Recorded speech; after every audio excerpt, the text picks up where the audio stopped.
Senate Committee on Banking, Housing, and Urban Affairs will come to order. Thank you for joining us. Thank you for the members that are here, and there will be more. Most Americans who put their money in a bank should trust that it will be safe.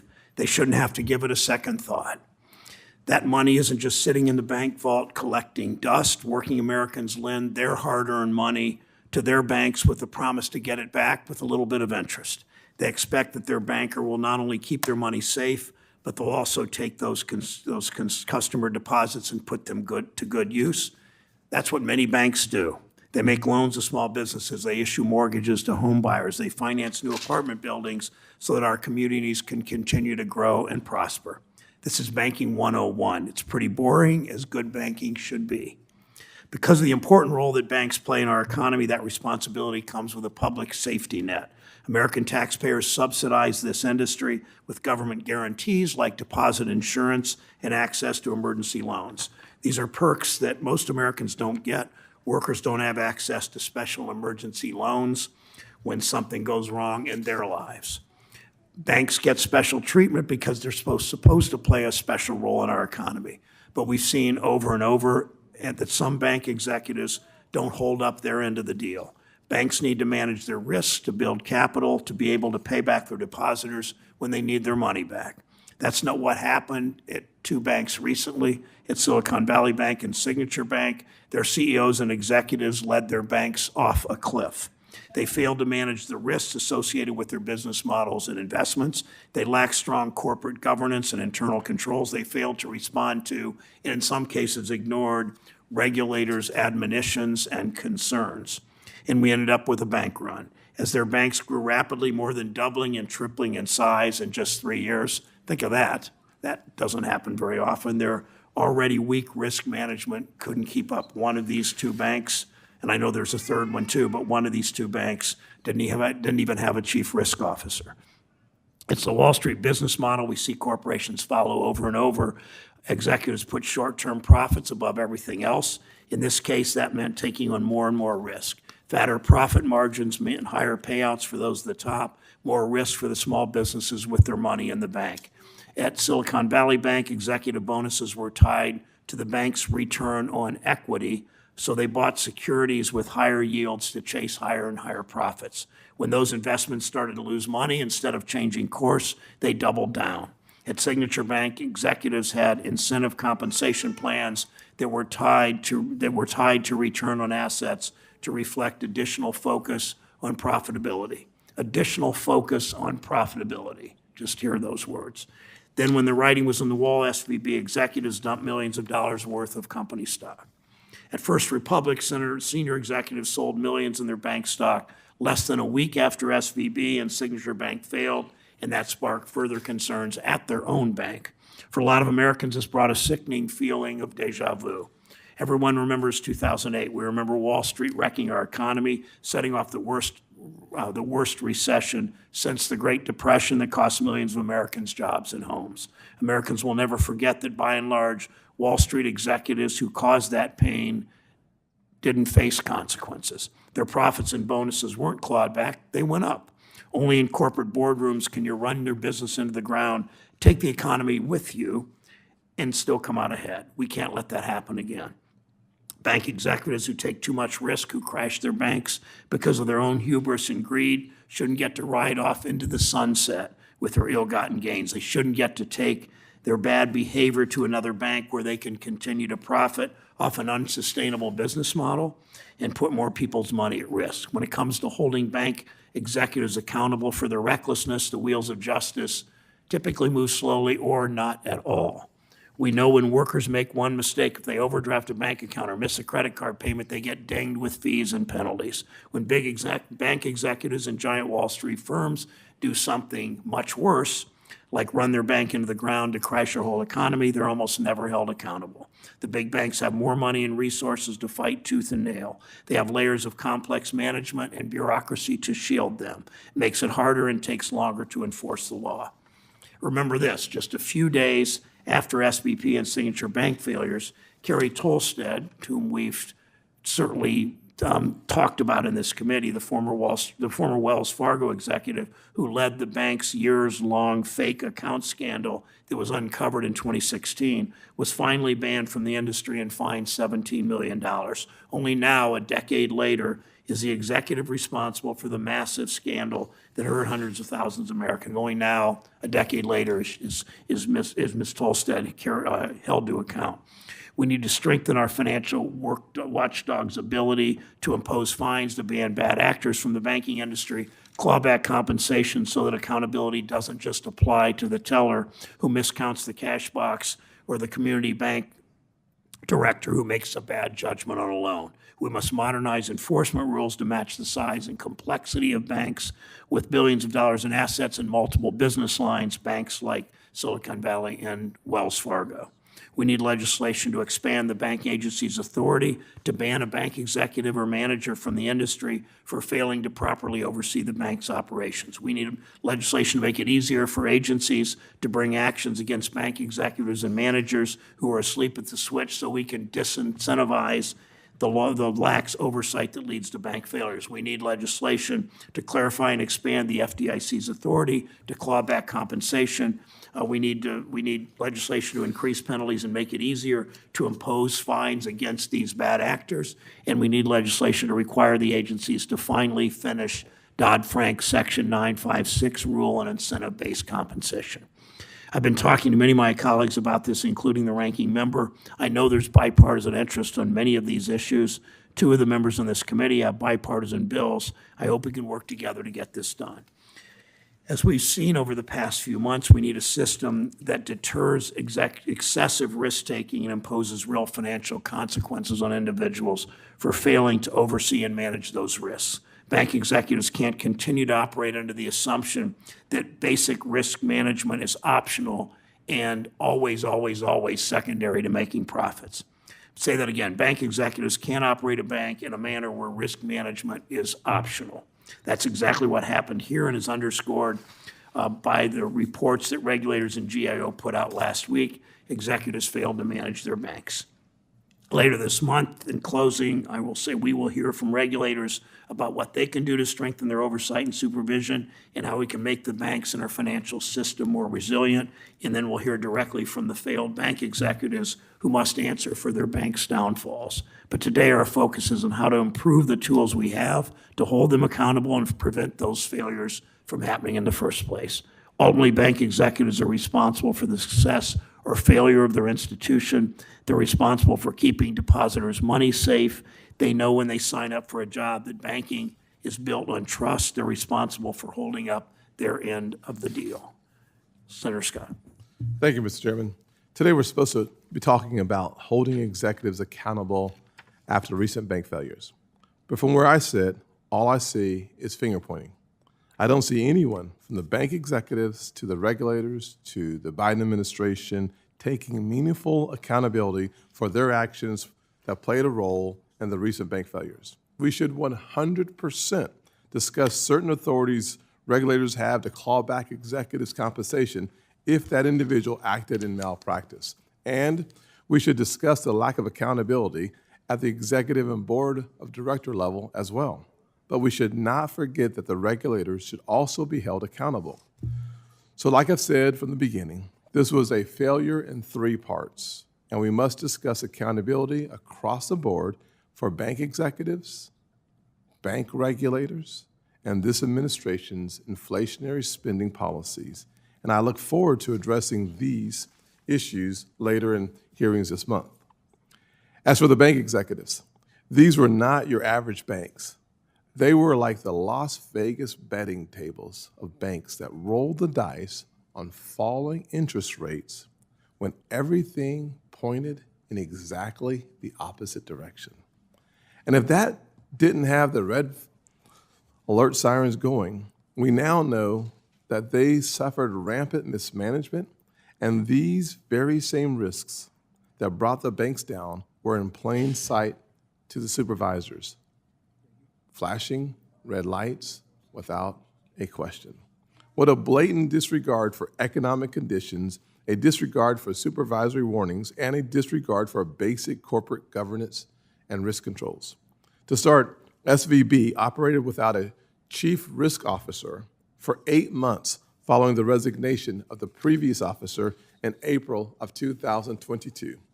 A very fast-growing bank, unprecedented growth, without a risk officer for 8 consecutive months. But even more concerning is when Silicon Valley Bank failed, it had 31 open supervisory findings, and that level of findings is about 3 times the number of other peer banks. As a Charlestonian, I'm going to put it a different way. We are known for amazing restaurants and fantastic food. If one of our restaurants had 31 safety or health violations, they would be shut down in a heartbeat. We wouldn't get to 31. But what's more, if an inspector failed to take note of those 31 safety or health issues in the first place, they would lose all credibility and their jobs. Regulators must also be held accountable for their supervisory failures to the same extent that the failed bank execs and the directors should be. Otherwise, there is no incentive for anyone at fault to change.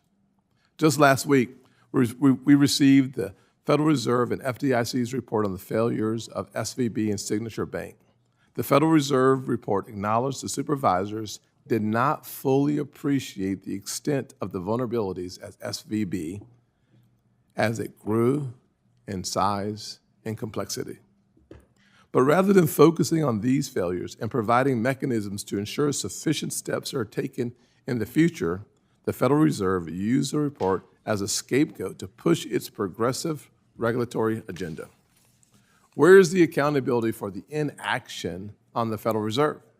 I think we should all keep in mind that the last time Michael Barr testified before the committee, he would not commit to firing any of the employees who failed to do their jobs. The FDIC's report also found supervisory failures as well as failures in bank management. Additionally, after the failure of a second California bank, First Republic, with over $200 billion in assets over the past weekend, it is clear that the practices and the standards of the California state supervisors also merit congressional scrutiny. Turning back to the bank executives, we must find a path forward to holding bad actors accountable. We all know that market behavior is a driving force, and perhaps we should look to strengthening corporate responsibility through good governance mechanisms. For example, it has been reported that SVB's bonuses came with so-called clawback provisions that would allow the lender to recoup the pay if there was wrongdoing. However, there was no provision allowing the bank to claw back the money if excessive risk-taking led to the losses. I certainly think this is something we can and should discuss. At the same time, if good governance reforms are not appropriately targeted and calibrated, an overly prescriptive approach has the potential to further siphon and divert talent away from the banking sector to non-bank sectors of the financial services industry. As we have seen here, good management is absolutely essential. Recruiting talented folks at financial institutions is of the utmost importance in making sure that these institutions run smoothly and soundly.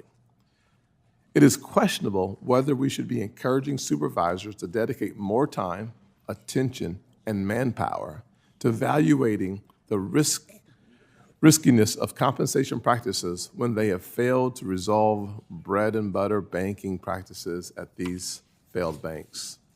The FDIC, the SEC, and the DOJ have authorities to hold management at these failed banks accountable for any misconduct. At the end of the day, the United States banking system is one of the most heavily regulated industries in the world. What is the point of having law after regulation, after rule, after guidance, if the regulators aren't using the tools they already have at their disposal? It doesn't matter what we do in Congress if the regulators don't implement and enforce the laws we create as intended. With that, I look forward to hearing from our witnesses on accountability across the board with existing authorities and any potential suggestions you may have. Thank you, Senator Scott. Before introducing the witnesses, I just came from a meeting with the CEO of Norfolk Southern. And I think most of you know the terrible train tragedy, the derailing in East Palestine. And one of the comments I've made about this is we know that when that happened, when Silicon Valley Bank happened, the first thing I thought of was East Palestine because in the history of our country, the last 100 years, the most powerful two interest groups in this country are the banks and the railroads. And I know we often hear about all these rules and all these regulations on banks, but we also know this town swarms with bank lobbyists, so often getting their way and weakening those rules and intimidating regulators, and we know all that. So I'll introduce the witnesses. Da Lin is an assistant professor of law at the University of Richmond. Her scholarship focuses on financial regulation, securities regulation, and corporate governance. Ms. Lin, nice to see you. Thanks for coming. Thomas Quaadman is executive vice president of the U.S. Chamber of Commerce Center for Capital Markets Competitiveness, Chamber Technology Engagement Center, and the Global Innovation Policy Center. Mr. Quaadman, welcome. Glad you're here. Ms. Heidi Schooner is a professor of law at the Columbus School of Law, the Catholic University of America. Her scholarship focuses on the regulation of the financial services industry. Welcome back to the committee. Nice to see you again. Professor Lin, you start, please. Thank you, Senator. Chairman Brown, Ranking Member Scott, and members of the Senate Committee on Banking, Housing, and Urban Affairs. Thank you for the opportunity to appear before you. My name is Da Lin. I am an associate professor of law at the University of Richmond School of Law, where I study and teach corporate governance, financial regulation, and securities regulation. I would also like to thank my supporters' family who are here with me today, my husband Parth, and our ever-curious toddler Oliver. Federal banking regulators have broad authority to remove bankers from office for engaging in deceptive, unsafe, or unsound practices, and even to permanently prohibit them from working in the banking industry. Unfortunately, this authority has rarely been used against bank directors and senior executives, even when their mismanagement results in bank failure. I will briefly explain the current statutory landscape and then discuss potential reforms to strengthen bank oversight and governance. Under current law, federal banking regulators may permanently bar any employee of a bank from working in the banking industry under the following circumstances. If an individual, 1, participated in misconduct, including violations of law, breaches of fiduciary duties, and unsafe or unsound practices. 2, the misconduct harmed the bank or benefited the wrongdoer. And 3, the misconduct involved personal dishonesty or demonstrated willful or continuing disregard for the safety or soundness of the institution. Over the past 20 years, America's largest banks have settled hundreds of major lawsuits and paid over $195 billion in fines and penalties. They have admitted to pervasive fraud, bribery, money laundering, price fixing, illegal kickbacks, discriminatory lending, and a host of other consumer protection violations. Yet, federal banking regulators have barred senior management of only one major U.S. bank from the industry. Instead, regulators have primarily excluded rank-and-file workers for low-level misconduct, such as embezzlement, that has little impact on bank safety or administration. In my study of enforcement actions issued by the Federal Reserve between 2015 and 2019, I found that 72% of individuals prohibited from banking were low-level employees who had already been terminated from their jobs. And after the 2008 financial crisis, banking regulators barred 21 rank-and-file workers, but did not impose a sanction on a single senior executive. This disparity exists because the current law is not well designed to be applied to senior bank leadership, particularly at larger banks. There are two main obstacles. First, the culpability requirement for removal and prohibition is overly demanding, requiring, as I have mentioned, personal dishonesty or a willful or continuing disregard for the safety or soundness of the institution.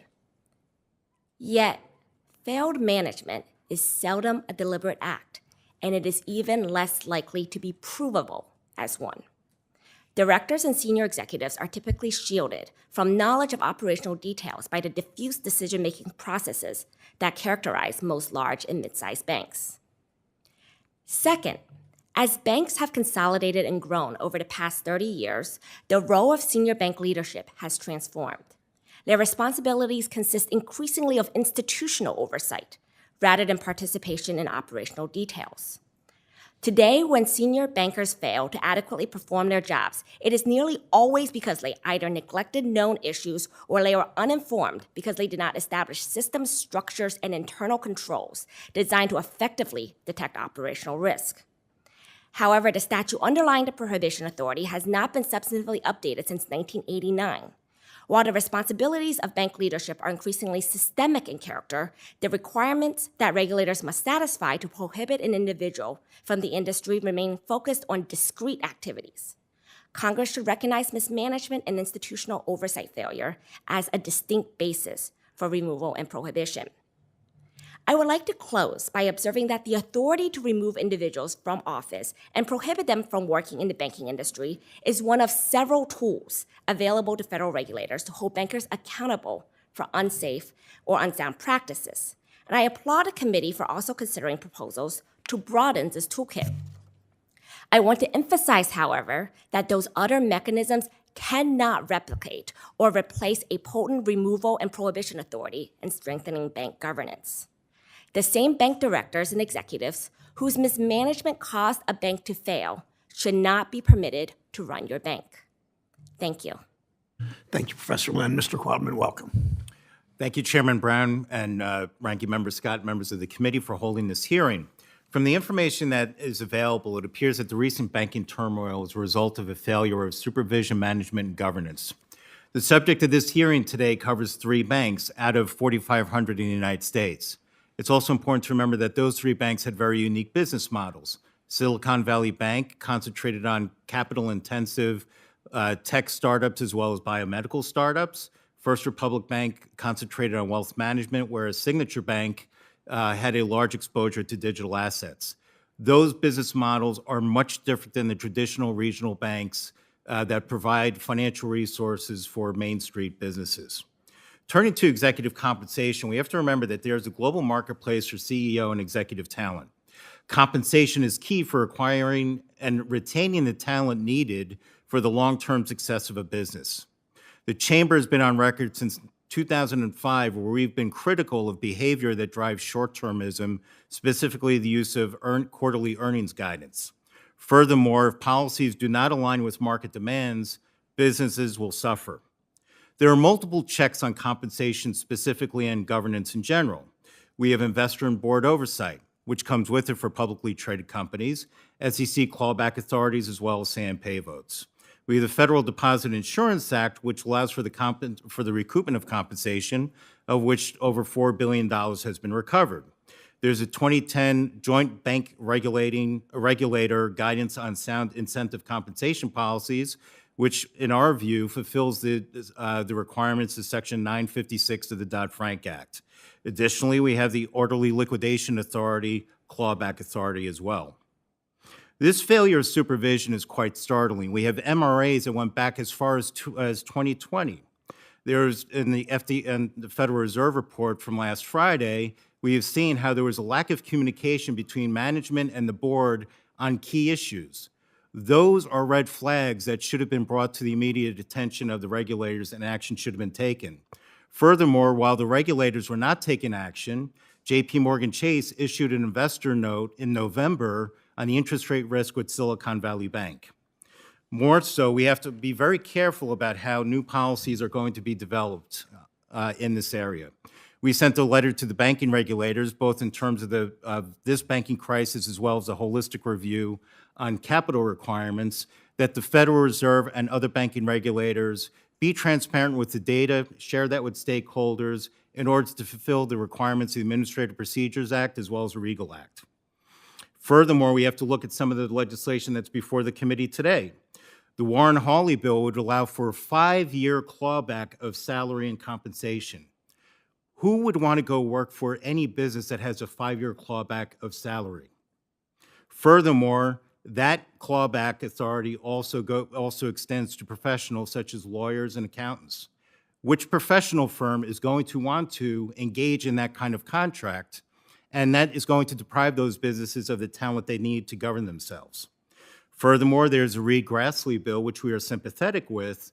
However, A, there needs to be more information on it, but let's also not forget that insider trading is already illegal. Heaping more authorities is not necessarily going to mean anything if the cop on the beat isn't doing anything. And finally, let me just close with Credit Suisse, which is a cautionary tale. In 2013, the Swiss passed new compensation policies which prohibited bonuses, restricted salary, and had a binding say and pay vote. Credit Suisse's stock took a hit once that passed, and it never recovered. Furthermore, from 2013 moving forward, Credit Suisse has cited those compensation policies as an obstacle to their being able to retain and attract talent, and actually flagging that as a risk to the long-term health of the bank. We need to keep that in mind because we also know how that ended. Mr. Chairman, thank you, and happy to take any questions you may have. Thank you, Mr. Quaadman. Professor Schooner, welcome. Chairman Brown, Ranking Member Scott, members of the committee, thank you for the opportunity to participate in today's hearing on the accountability of bank executives. In my testimony, I offer two central observations. First, bank executives play a critical role in maintaining the strength of our financial system, and that role requires a diligence and care that sets them apart from managers of non-bank firms. Second, Congress has recognized the importance of bank executives' responsibilities by authorizing federal bank regulators to hold executives accountable for management failures. Existing law, however, could be reformed to provide stronger accountability for bank executives who act negligently or for the board members who fail in their oversight responsibilities. As the committee well knows, banks are special in the services that they provide, and they are also inherently fragile, subject to the kinds of runs that we've seen all too recently. Such characteristics justify extensive regulation of banks' operations, but the responsibility for safety and soundness of the institution ultimately rests with bank management. While managers owe fiduciary duties to their institutions, just like officers and directors of any corporation, their critical responsibilities do not end there. Bank executives are responsible for managing inherently risky institutions that are critical to sustaining the health of the economy and thus the well-being of all citizens. They are responsible for institutions that rely on taxpayer backing in the form of deposit insurance and emergency liquidity. Recent events amply illustrate the extent of this dependence. Bank management is a heavy responsibility indeed. In the United States and around the world, the importance of management to bank safety and soundness is recognized from cradle to grave.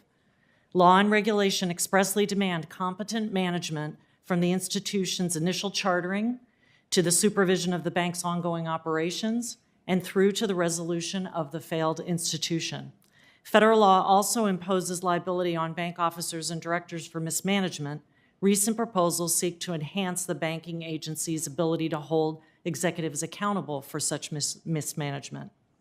Recent reform proposals seek to impose consequences through clawbacks of executive compensation on bank executives of failed banks. The relevance of this reform became clear when the Federal Reserve released its report last week on the failure of Silicon Valley Bank. The report finds that Silicon Valley Bank's incentive compensation arrangements encouraged excessive short-term risk-taking. Banker compensation should not encourage, let alone reward, excessive risk-taking that leads to significant loss or worse, a bank's failure. Clawbacks, especially mandatory clawbacks, are an appropriate consequence for such mismanagement. Moreover, clawbacks can help maintain or restore the public's confidence in our financial system. While I support the accountability of bank managers of failed banks, I urge that such proposals be considered in conjunction with reforms that would improve the accountability of managers of both failed and open institutions. Strengthening existing administrative enforcement powers applicable to officers and directors of open institutions as well as closed institutions offers two important advantages. First, explicit consequences for negligent behavior and failure of oversight could provide powerful incentives for bank executives to exercise prudence in managing fragile and often complex organizations, and thus help prevent needless bank failures and the associated losses. Second, strengthening agency enforcement tools would better level the competitive playing field between large and small banks. Given the reality of too big to fail, only managers of relatively smaller banks are impacted by the consequences triggered by a bank's failure. The recent failures of Silicon Valley Bank, Signature Bank, and First Republic Bank highlight the importance of vigilance in maintaining the safety and soundness of our financial system. Bank executives form the frontline defense against bank failure. When bank executives fail in their responsibilities to protect the safety and soundness of their institutions, they should be held accountable to the public. Congress can enhance accountability through reforms aimed at both mismanagement at both failed and open banks. Thank you. Thank you, Professor Schooner. We'll begin the questioning with Senator Tester of Montana. Thank you, Mr. Chairman. I appreciate the hospitality, and I want to thank you and the ranking member for holding this hearing, and I want to thank the folks who testified today. So, thank you for all for being here. It is clear that the management of these banks made poor decisions. They ignored risk factors, ultimately resulted in failure. It's also clear that the regulators weren't dropping the hammer on these banks, and the executives or the boards, even when the problems that supervisors had identified were not being addressed. These were problems that the executives knew about, but instead of addressing them, they gave themselves bonuses which should make everybody in this room's blood boil. Regulators and law enforcement must take steps to investigate actions of the former bank management. Those folks responsible must be held accountable to make sure that similar mistakes aren't made again, because if they're not addressed, they will be. Ms. Lynn, where are the gaps in our existing federal structure for holding these executives accountable? Are the laws there, or do we need to put more laws on the books? Thank you, Senator. For the Prohibition and Removal Authority, as it is applied to bank executives and directors, senior bank leadership, there are important gaps that deter effective enforcement, effective use of this authority. The problems, in my opinion, are twofold. First is the culpability requirement, which requires regulators to show either personal dishonesty or a willful or continuing disregard for the safety or soundness of the institution. This demanding requirement broadly insulates directors and officers of large banks from liability or sanction because they can credibly deny knowledge of most operational details. The challenge of proving willful complicity increases as the distance to the wrongdoing, the wrongful activity, increases, especially when the misconduct relates to complex issues such as risk management. So do you have recommendations on what this committee could do to make, to address those gaps? Yes, Senator. Okay, would love to get them. I'm gonna move on because I only got 5 minutes. Ms. Schooner, Professor Schooner, I should say, do you believe those gaps are there, and do you have recommendations if you believe there are gaps that you could give this committee? Give myself, the chairman, ranking member? Senator, I agree with Professor Lynn that the standards for administrative enforcement are unduly high, requiring reckless, showing of reckless conduct, which especially with larger institutions is problematic. Okay, well, I would, trust me, if you get them to me, I would love to see them. Mr. Quaadman, are your views on sufficiency of federal regulators, law enforcement tools, what are your views on that, to be able to hold executives accountable? You talked about in your opening statement that you thought they were there. You stand by those? Yeah, we believe that the authorities were there. We don't believe that the regulators took effective action. We are actually looking forward to the hearings that you're going to have here, right, both with those executives as with Vice Chair Barr, and if there's information that comes about where maybe our views are going to change a little bit on that, we'll be happy to talk with you further. I want to clarify a little bit. I'm not talking about the regulations that the banks are held to, because I think those regulations were there. The regulators had the ability to stop this from happening. They didn't drop the hammer. They did not.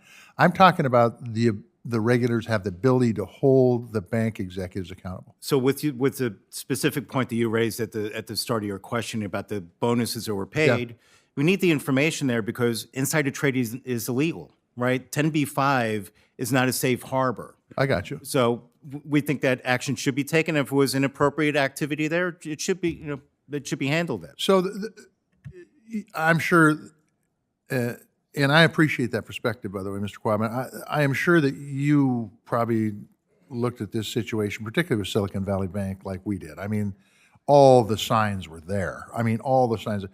Why do you think we haven't heard anything about clawing back or holding people accountable for instance? Because I haven't heard a word about that. I believe to some degree we're still in the investigatory stage with the different agencies that are there, and it takes a little bit of time. Okay.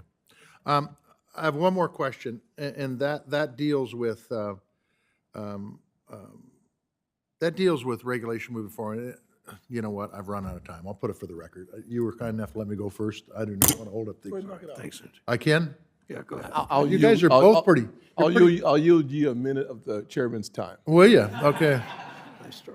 So one of my concerns about the outcome of this, because the Fed report pointed out that the regulation was there to handle it, that the regulators did not enforce the regulation and hold people accountable.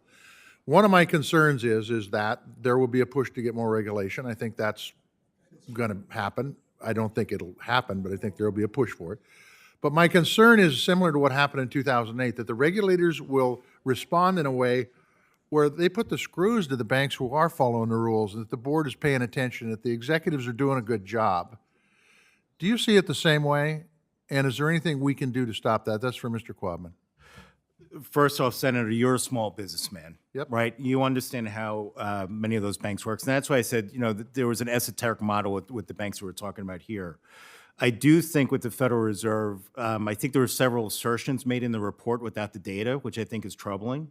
There were certain assertions made about executive compensation and that need to do more. Let me just read for you page 75 of the report for a second, one sentence from the report, which contradicts some of what the assertions are, which is why I think your inquiries are going to be even more important. Supervisors' interviews with the Compensation Committee Chair, SVP, indicated that the Compensation Committee decided not to reduce incentive compensation despite the known weakness of the enterprise risk management program, fearing this would lead to the increased attrition of senior executives due to executives' compensation already being lower than peer firms. So there's already contradictory information even in that report, which I think we need more information on. The only thing that I would just say is that this board of directors did not do their job. Their executives did not do their job. If they got paid minimum wage, they got overpaid. That's all.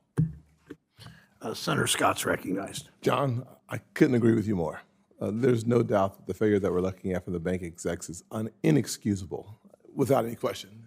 You and I will probably disagree on my next comment, but I will say that an administration that prints and spends trillions and trillions and trillions of dollars, that would be embarrassing to any drunken person with somebody else's credit card, is remarkable.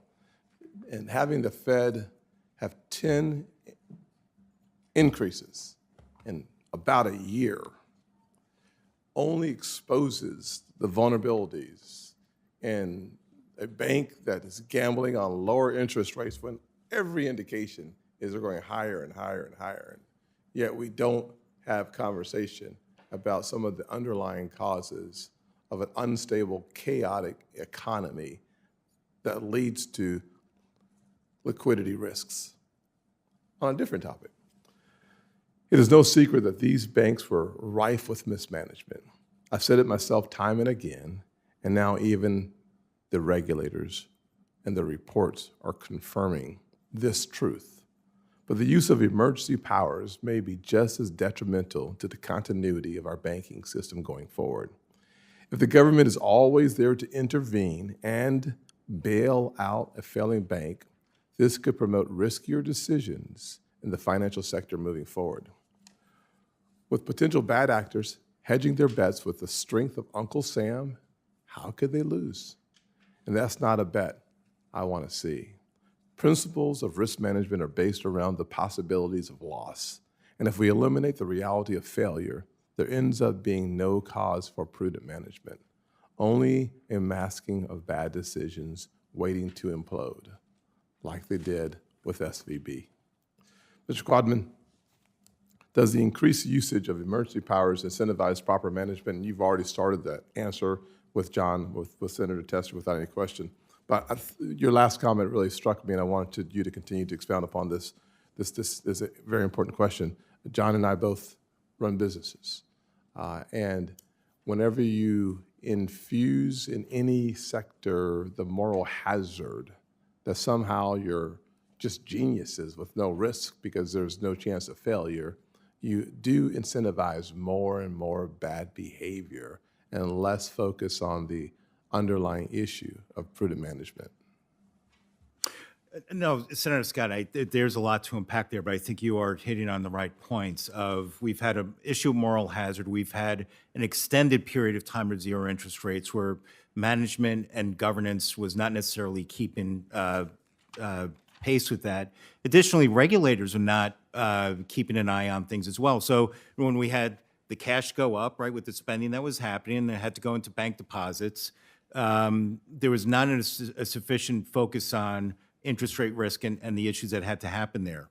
The other one point I want to raise as well, and Senator Scott, where, as a small business person, regional banks are a very key player for Main Street businesses. They have been prudently acting, and I have not had the same esoteric issues here. Yes. But again, if the cop on the beat isn't enforcing the law, new authority isn't going to do much. Amen. That's a good word.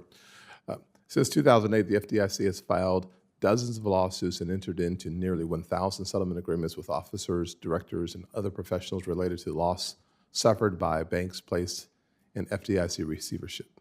Such actions have led to recoveries totaling more than $4 billion. The FDIC has stated that it generally brings personal liability cases against the officers and directors of failed banks when there are these instances: dishonest conduct, inappropriate transactions with bank insiders, failure to establish, follow, or monitor sound underwriting policies and procedures, and failure to respond to concerns raised by regulators, accountants, counsel, or other professionals.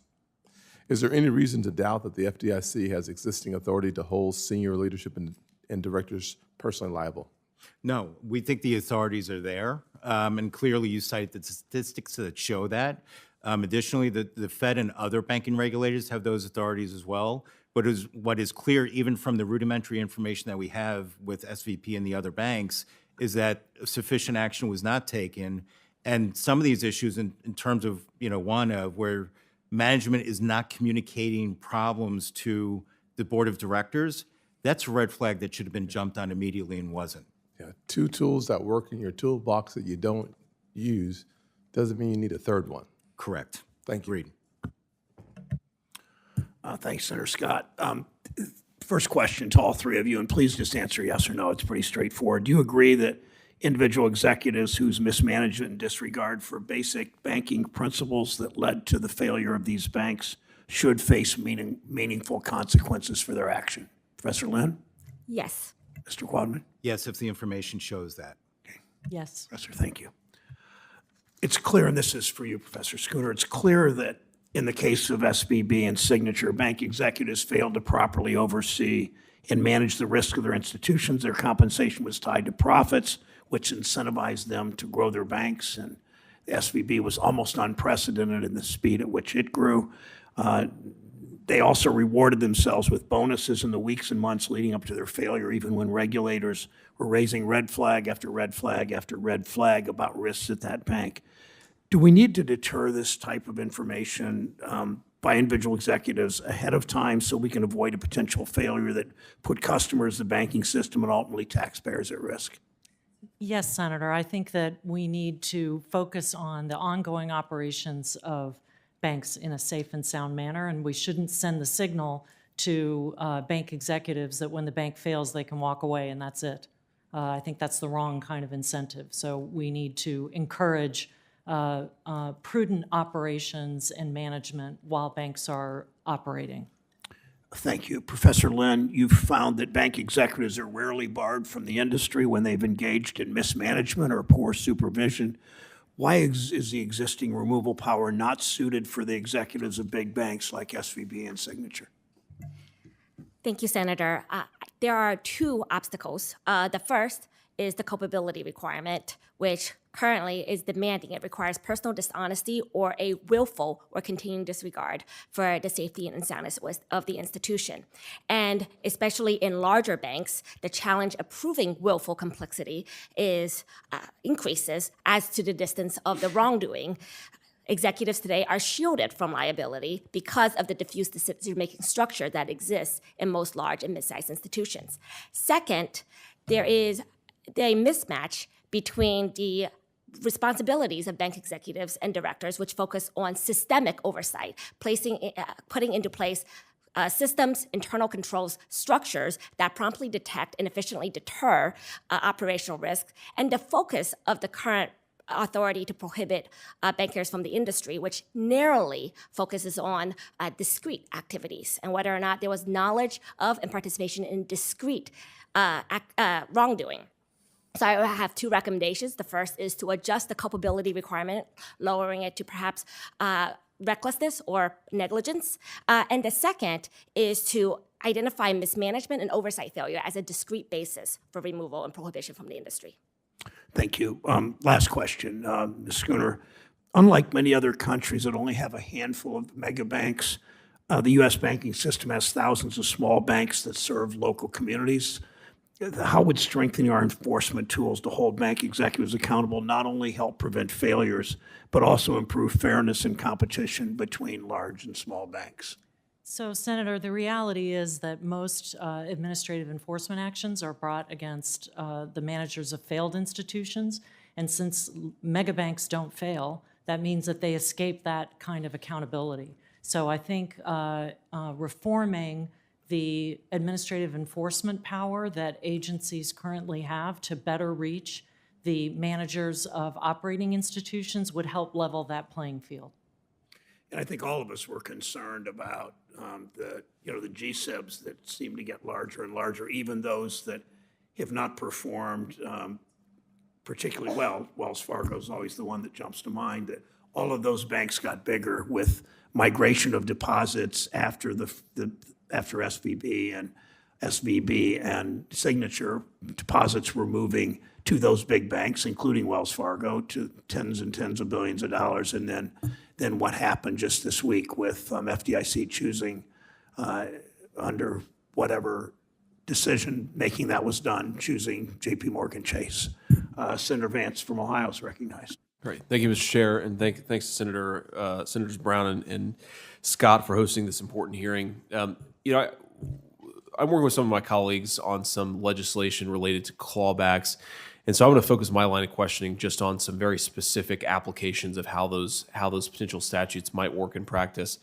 In particular, what we're worried about is, you take a situation like Silicon Valley Bank where executives paid themselves out very large amounts of money in the weeks and months leading up to the failure.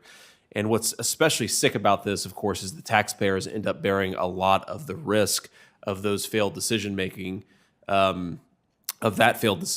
should say, and the executives end up running away like bandits. And that strikes me as an especially unfair way to run a banking system where you can screw things up, pay yourself out fat bonuses, and then taxpayers end up dealing with the downside risk. So two particular questions that have sort of come up in the conversations I've had with colleagues about this, sort of how to narrowly tailor this such that you're targeting the bank executives who caused these problems and not, let's say, an administrative assistant or a bank teller who had no decision-making authority and what ultimately led to the bank's collapse, whether that's Silicon Valley Bank or somebody else. So this first question is going to Mr. Quaadman, and the question here is, can you explain who gets caught up in the statutory definition of a, quote, institution-affiliated party? What could that potentially capture a bank teller, an administrative assistant to an executive? Sort of how broad does that sweep? Because that influences how we draft this thing. It actually, it's extremely broad. You can also be talking about an accounting firm or a law firm that is providing services to that banking institution as well. So, of course, lawyers and accountants are also extremely important for management and governance purposes. Firms would be reluctant to engage with a business if that provision was there. And that, again, goes towards the talent issues and management issues. So that is an issue of particular concern that we have. Great. Okay, that's helpful to know, and certainly a good knowledge for us to have. So,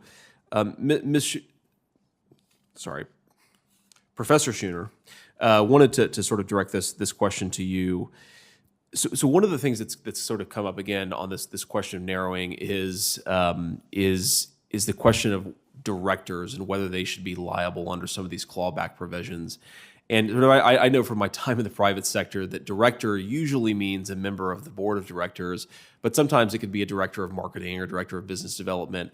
So particularly that word, if you were to expose directors to clawback liability, do you think that could be reasonably interpreted by a court or a regulator to cover mid-level managers who have the director title, or do you think that would understandably by most be applied only to a member of the board of directors? Senator, I think it would only be applied to the member of the board of directors. I've never seen that term used in a statute used to apply to anybody other than the board. In other words, the term director is really taken from the incorporation of the entity, and the responsible managers are the board of directors. So I would be very surprised if it was interpreted that way. Got it. I would love to get that answer to that question from Mr. Quaadman and Ms. DeLynn.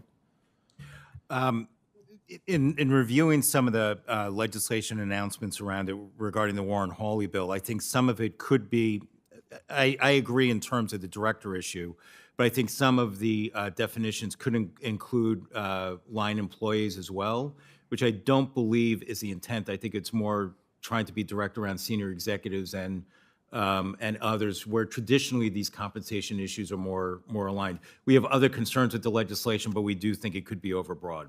What is it that you think that could apply to line employees? I think it's how it's defined. Okay. Because if you look at other compensation statutes, there are specific levels that are defined as to where entities, as to who it applies to. Got it. Okay, Ms. DeLynn. I agree with Professor Schooner, Senator, that directors are typically used to refer to the board of directors. And in fact, in several provisions, for example, in 1818E5, the term directors and officers are specifically defined in a way that also enumerates activities such as substantial participation. And so the focus of the statute and the aim of the statute has been always to use the term directors to mean boards of directors. Got it. Okay. Thank you all. Appreciate it. I yield. Thanks, Senator. Senator Reed of Rhode Island is recognized. Thank you, Mr. Chairman. Thank you, panel, for being here today. With Senator Grassley, I've introduced S1181. It's the Bank Management Accountability Act, and our legislation would authorize the FDIC to claw back 2 years of compensation from directors and senior executives of failed systematically important banks and ban them from the financial industry. And frankly, I think the American public is appalled that they're looking at CEOs of Silicon Valley Bank getting $10 million, walking out with even more in terms of stock, and nothing can be done. Professor Schooner, how would depositors, regulators in the bank industry, and the American people all benefit if Congress were to strengthen FDIC's outdated and weak authorities for ensuring accountability and systematically important banks? So, Senator, I think you made an important point about the public's confidence in our financial system. I think that without clawback authority, particularly in the circumstances we're just living through, I think really that confidence in the financial system might be reasonably shaken. I think that reforms that would allow for that kind of accountability would not only impact the aftermath of a bank failure, but I also think it would impact the ongoing operations of a bank, because bank directors and officers are highly aware of their responsibilities, and I think that they would adjust their behavior accordingly. And Professor Lynn, do you have any comments?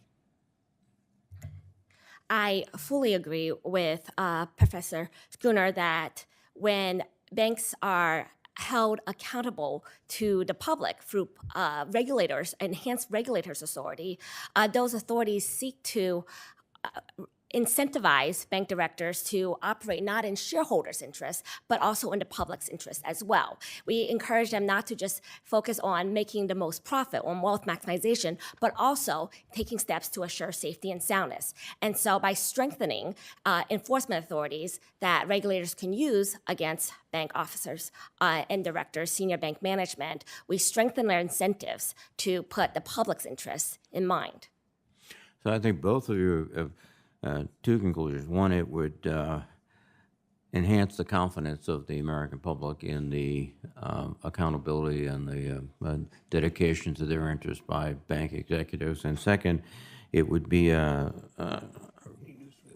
constant reminder to behave appropriately by the directors. And in both cases, would enhance the overall stability of the financial system. Is that fair? Yes, ma'am. First. Yes, Senator, I agree. I think it would have both of those effects. Thank you very much. The other aspect is that I think probably has been touched upon, but our whole society, the world society, is now supercharged by virtual connectivity.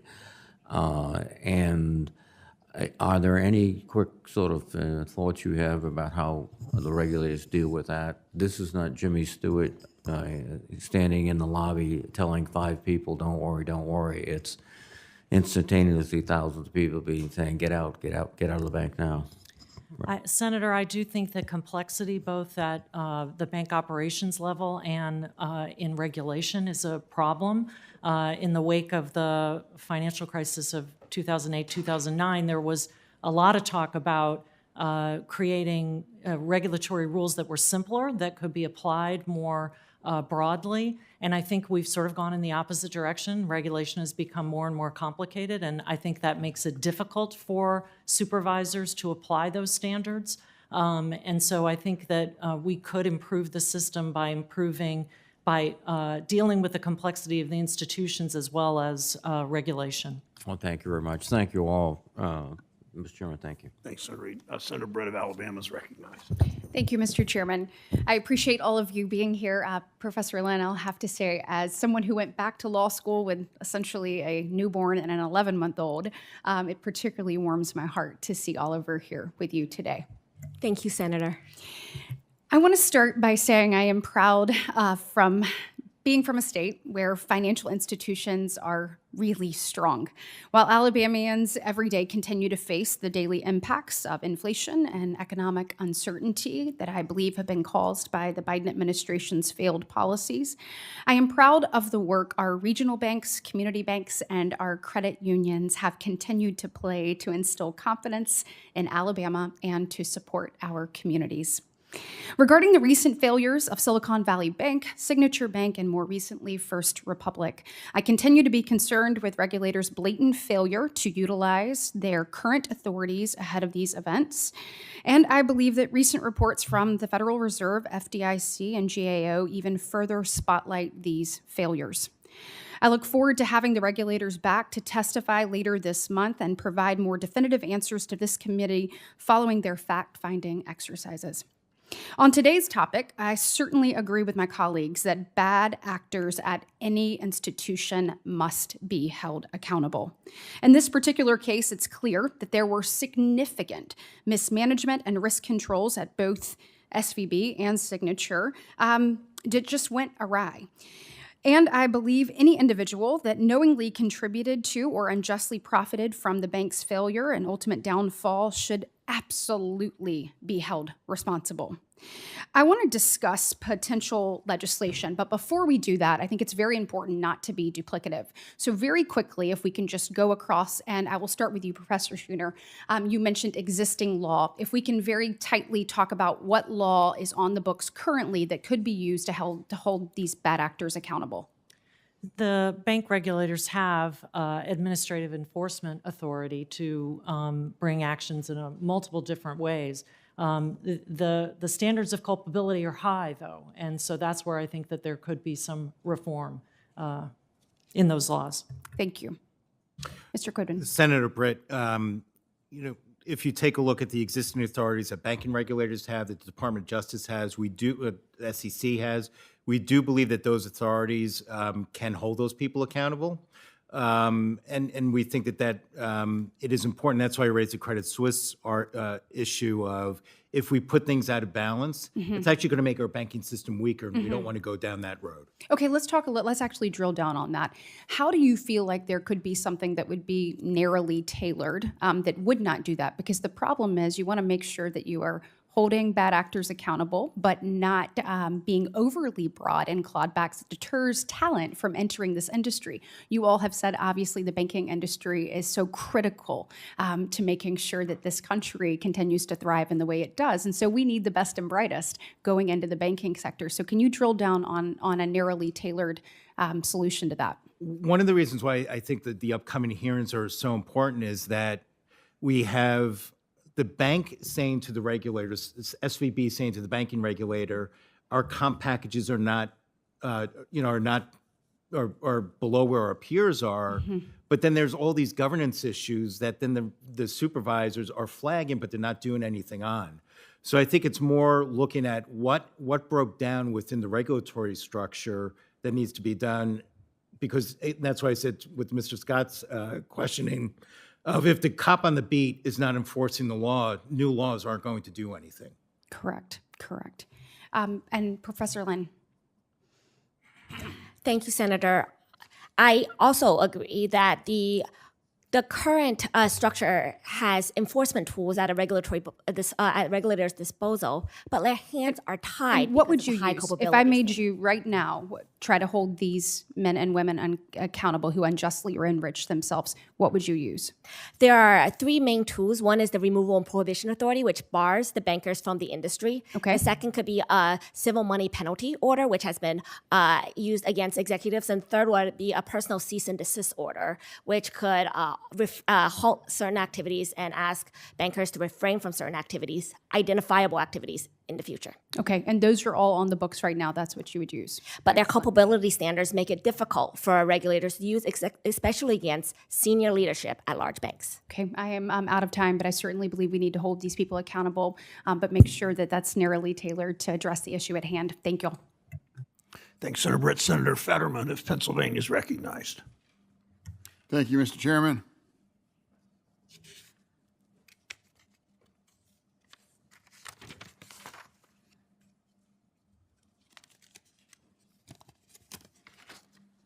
Hi. I just like to keep everything simple here. So this is a question for really all three of you. So really, what do you think is the reason of the collapses? And why? Was it incompetency? Was it greed? Or was it virtuous risk? You guys. I think mismanagement was the primary cause. Incompetency? Just Yes. Okay. I think there was mismanagement, but there were also supervisory failures that did not allow for appropriate governance to take place. Really? So you don't believe that they were just incompetence? No, I think that there were issues in terms of with Silicon Valley Bank where they did not have a chief risk officer for a long period of time. They had a long transition with their chief financial officer, which created management issues. But then where the supervisors were actually flagging some of these issues, they never took any follow-up action, which could have prevented the collapse from happening. Senator, I believe that it was mismanagement, specifically that the leadership pursued a rapid, unrestrained growth without appreciating or adequately controlling the increasing risks that the banks faced. Mismanagement, was that really clouded by greed? Or just incompetent? They're just, were they just incompetent? Like I thought these were high achieving, executives and successful banks. And were they? Do you think they could? It wasn't greed, or did they not? Did they think theoretically that they're like, we can really crash really good because they're going to come cleaning up our mess here, kind of a thing? Because that to me is. What do you think? Like, because I don't think an average human being, in our nation, wouldn't just say, hey, you know what, I'm going to run up too much debt, I'm going to become bankruptcy, being I'm going to get paid it off, kind of a thing. So, do you think anything that's not part of it? This idea that we're going to clean up my mess. Senator, I believe that mismanagement is the problem, but you're talking about the motives for mismanagement. And I think that what the Fed report suggests is that the motives were short-term gains that were tied to compensation. In fact, I think it was one of the most startling findings in the Federal Reserve's report. Senator, first off, we look forward to the upcoming hearing that you're going to have with the CEOs of these banks to get more information to better understand that. But again, there was a failure of board oversight. There was a failure of management in making appropriate decisions. There's a failure of the supervisors to actually oversee this. And interestingly enough, we had investors such as JP Morgan Chase issuing an investor note with Silicon Valley Bank in November, yet there was no action taken by the supervisors. So I think there's a lot of blame to go around here. Senator, I think that the incentives are twofold that leads to the mismanagement. First, there is the problem of compensation, which drives incentives towards short-term gains. Second, as the reports reveal, there is the problem of growing banks, that the management, perhaps as a matter of, which could be characterized as incompetence, did not grow with the size of the banks. And that led to incompetence in the performance of their duties. Yeah, personally, I just find it a hard time believing that they don't believe that these banks realize that someone's going to come in and comes there to save me, and I think they figure that it's just the kind of risk is they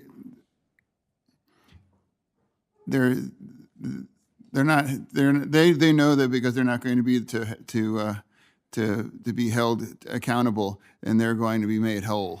And I just find that your average American would find that outrageous. So, anyway, thank you. Thanks, Senator Fetterman. Senator Warner is recognized from his office. Senator Warner of Virginia. Thank you, Mr. Chairman, and I appreciate you holding this hearing. I agree with a lot of my colleagues' comments that I think this was a disaster that could have been avoided on SVB in particular. The number of notices that the regulators had and the bank management had that things were going awry, and the fact that nobody acted on those is extraordinarily problematic. I also appreciate the fact that you've got Professor Dahlin from University of Richmond, another great law school, another great Virginia person on this panel, and I've listened in on some of her comments. As you know, Mr. Chairman, I've along with a lot of other members, co-sponsored all of the legislation out there on the ability to claw back provisions from management who are irresponsible, who make these kind of mistakes. I do know, and I appreciate the fact that we need to move on some of this legislation and look forward to a markup taking place soon, and particularly when we're seeing what may be follow-on of SVB and First Signature, the dislocation that's taking place in the regional bank markets today. We are seeing what appears to be close to a meltdown, and a lot of this not due to maybe necessarily bad management practices, but the potential for contagion that's taking place. But making sure we've got rules in place for clawbacks, making sure that the regulators move forward on the executive compensation issues is something that I know other colleagues have mentioned as well. I guess my one question for the whole panel will be about the role of boards of directors. I just in answering Senator Fetterman's questions about board responsibilities. I think too often bank boards have been viewed as a nice perk to have, but with that ought to be greater level of responsibility. I know, Professor Schooner, that you've talked about this, but could the whole panel give us some guidance on what policy recommendations we should put in place to make sure that bank board, all board responsibilities, but bank board responsibilities in particular are taken in a more serious vein, both incentive-wise and potentially penalty-wise if bank boards, as in the case of SVB, don't take take their actions responsible. So I'd ask the whole panel to ask that.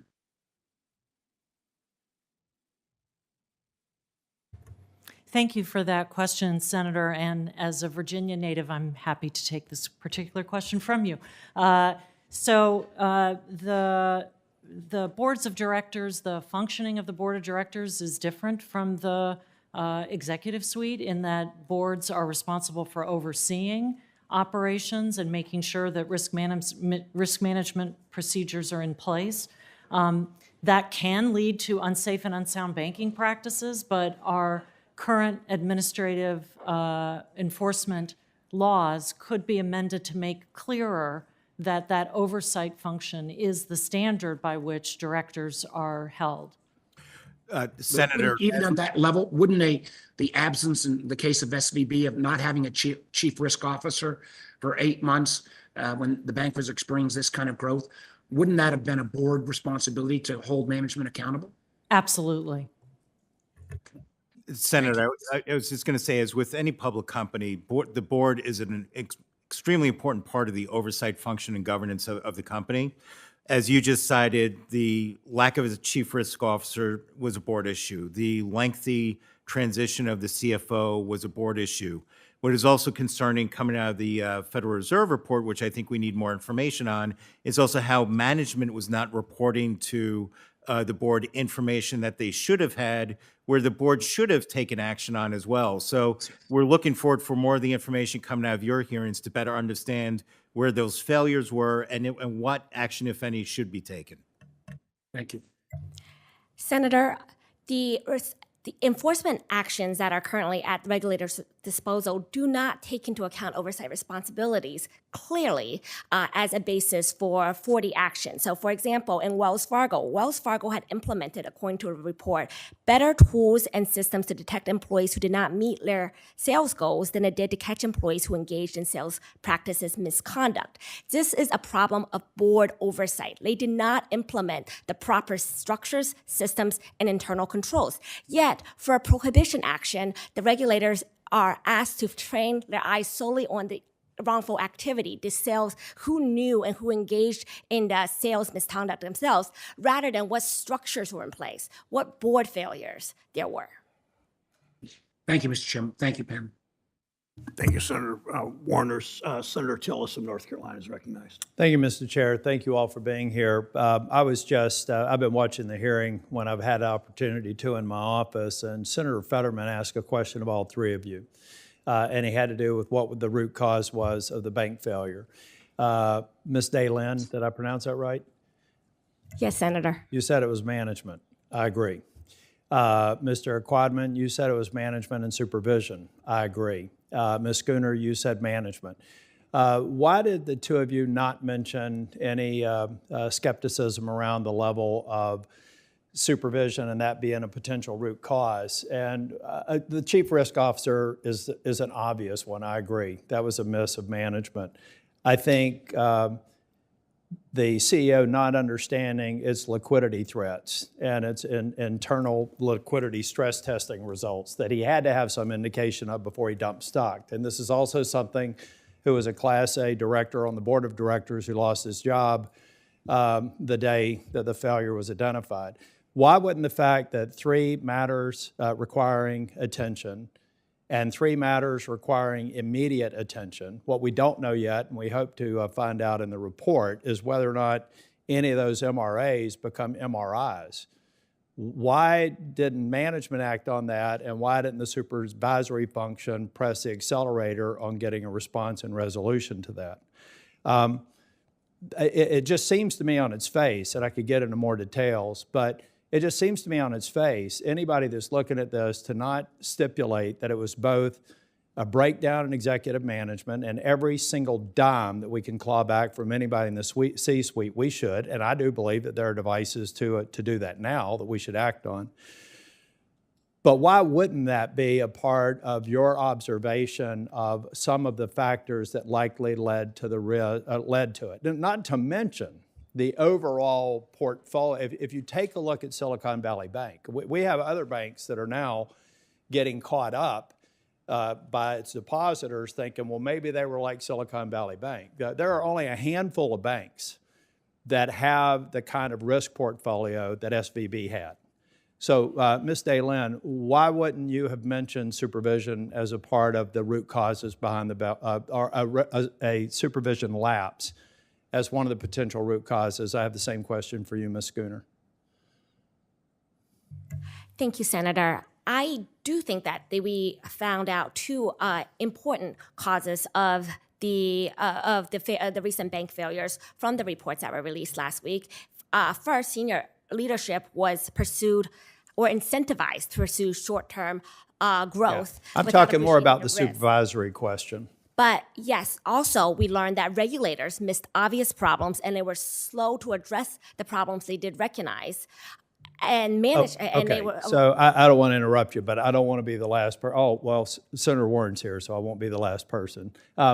So it was not that you don't think that there's clearly some questions to be answered there. In response to Senator Fetterman's question, you just didn't go down that path in your response. You said it was a failure of management. But you also understand there are questions that have to be asked on the supervisory function? yes, Senator. The reports. I'm sorry to interrupt you. I hate the 5-minute limit, but it's there for a reason. Ms. Schooner? I answered Senator Fetterman's question because I interpreted it as asking me what the primary cause of the failure was, and I see it as a management failure. I agree with you that regulatory forbearance is a persistent problem in our system, but I also think that it's very important to keep in mind a finding about Silicon Valley Bank, which was, I found alarming, that the management was relying on bank regulators to help them manage their interest rate risk, and that is backwards. I agree. I think there's one more layer to the supervisory discussion where I know I disagree with some of my colleagues who didn't support Senate Bill 2155. But we did not stipulate that regulatory, there are escalation options because we said that they may be able to take a given bank based on its activities and the risks that a supervisor perceives and subject them to a regulatory regimen that we don't think is necessary for other banks with very different portfolios. So I also want to know why the supervisor chose not to do that, particularly if that supervisor had 6 outstanding MRAs or MRIAs. That, to me, leads me to believe that we may find out if we have an objective assessment, if there was equal weight in that. CEOs were incompetent. You need to claw back as much of their compensation as possible. Maybe the supervisory function of the Fed in San Francisco could have equal weight and why that failed. Thank you, Mr. Chair. Thanks, Senator. Senator Warren from Massachusetts is recognized. Thank you, Mr. Chairman. So in its postmortem of the Silicon Valley Bank collapse, the Fed found that legislation passed out of this committee in 2018 led to weakened rules for big banks that were major contributors to SVB's failure. The lessons, I think, are clear. Regulators need to strengthen bank oversight, and Congress must reinstate stronger rules. And here's a place to start. SVB, Signature Bank, and First Republic all lobbied Congress to weaken the guardrails, preventing them from making risky bets with depositors' money. And then, surprise, surprise, these executives took risks to boost their short-term profits, gave themselves huge salaries and bonuses and stock options, and when they crashed their banks, they walked away with fortunes. That's why Senators Cortez Masto, Senator Hawley, Senator Braun, and I introduced a bipartisan bill to ensure that when executives crash their banks and threaten the banking system, those executives are forced to give up their fancy compensation packages. Professor Lin, you are an expert on corporate governance and financial regulation. If our Failed Bank Executives Clawback Act, which applies to failed banks no matter how they are dealt with by the FDIC, had been the law of the land when SVB failed, would it have applied to SVB executives? Yes, I believe so, Senator. And would it have applied to Signature executives? I believe so, Senator. And would it have applied to First Republic executives? I believe so. All right, SVB, Signature, and First Republic were resolved by the FDIC through different processes using different statutory authorities. To make clawbacks effective, we have to give regulators broad authority to claw back executive pay whenever banks collapse, regardless of the specific process that the FDIC uses to pick up the pieces. Now, unsurprisingly, bank executives hate clawbacks. They want to keep on taking risks with zero consequences. Professor Lynn, if our banking regulators had the choice whether or not to claw back executive compensation after a bank failure, would you expect Wall Street to exert significant pressure on them not to use that authority? Yes, I think that's a real possibility. You know, it is clear that giving regulators power to do something is not always enough. Congress needs to force regulators to use it, which is what Senators Cortez Masto, Hawley, and Braun's and my bill does. Now, in its review of the SVB collapse, the Government Accountability Office found that, quote, in the 5 years prior to 2023, regulators identified concerns with Silicon Valley Bank and Signature Bank, but both banks were slow to mitigate the problems the regulators identified, and risk built up over time. Professor Schooner, if regulators had had the authority they needed to claw back compensation from SVB executives, would it be reasonable, in your view, for them to consider the executives' actions and pay since 2018 when the regulators first began warning SVB about its risky practices? Senator, I think that would be very reasonable. Incentive arrangements often rely on short-term metrics that it takes the long term to determine whether those involve excessive risk. So I think giving regulators the opportunity to capture that kind of excessive risk-taking is reasonable. Okay, that's very helpful. Thank you. You know, Congress needs to put in place tough rules that make sure that executives pay up when their actions lead directly to a bank failure. And in order for us to do that, the regulation needs to do three things: force regulators to claw back compensation from the executives who are responsible for the failure. Second, apply in all cases of bank failure, no matter how the particular form comes out. And third, allow up to 5 years of compensation to be clawed back. My bill, with Senators Cortez Masto, Hawley, and Braun, achieves all three of those, and I hope that this committee will take action on it soon. Thank you, Mr. Chairman. No, he's not here. He's been on his way. What's that? Oh, she's on. Senator Cortez Masto, I understand, is joining us from her office from Nevada. She's not. No. What's that? They're both away.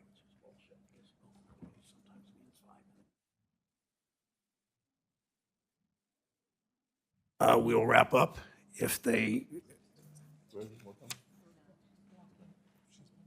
Oh, they say they're on their way.